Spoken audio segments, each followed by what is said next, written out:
bienvenue sur Finaccessible TV, l'éducation financière simplement. Comment lire un bilan comptable concrètement? Tout d'abord, un bilan comptable, qu'est-ce que c'est? On va commencer par le définir.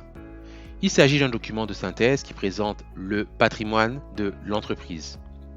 Mais on parle de patrimoine, qu'est-ce que c'est que le patrimoine d'une entreprise? Il faut savoir que, comme tout individu, une entreprise possède son propre patrimoine. Et le patrimoine d'une entreprise comme de l'individu, c'est l'ensemble des biens qu'elle possède, qu'on appelle dans le jargon comptable l'actif ou emploi, et l'ensemble de ses dettes que l'on appelle dans le jargon comptable le passif ou ressources.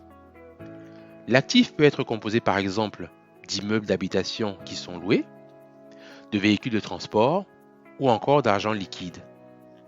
Le passif, quant à lui, peut être composé par exemple d'emprunts auprès d'une banque, de dettes auprès d'un fournisseur ou encore de découvertes bancaires. Quelles sont les informations que l'on trouve dans un bilan comptable? Voilà comment on peut représenter un bilan comptable de manière simplifiée.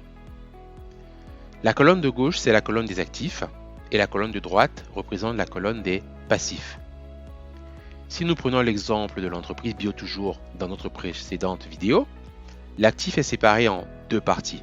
Une partie haute qui contient l'ensemble des biens qui vont être utilisés pendant plus d'un an par l'entreprise afin d'assurer le fonctionnement de son activité. Ça va être par exemple les véhicules de transport de marchandises, le matériel de bureau, le matériel informatique. Ensuite, tu as une partie basse qui contient l'ensemble des biens qui sont nécessaires à l'exploitation de l'entreprise et qui vont être renouvelés à moins d'un an ou encore la trésorerie. C'est par exemple les marchandises qui sont achetées et destinées à être revendues ou encore l'argent en caisse. Tout ce qui est à l'actif, il faut le savoir, représente un enrichissement pour l'entreprise. Le passif, quant à lui, est séparé en deux parties. Une partie haute qui contient les dettes de l'entreprise supérieures à un an, par exemple les emprunts que les associés Pierre, Paul, Jacques ont réalisés auprès de la banque pour se développer, le capital qu'ils ont mis pour démarrer leur activité, puisqu'il s'agit d'une dette de la société vis-à-vis des associés Pierre, Paul, Jacques. Et nous avons une partie bas dans le passif qui contient les dettes de l'entreprise qui sont inférieures à un an. Par exemple, les découvertes autorisées auprès de la banque, les dettes auprès des fournisseurs ou encore les dettes des salariés ou des impôts. Tout ce qui est au passif représente un appauvrissement de l'entreprise.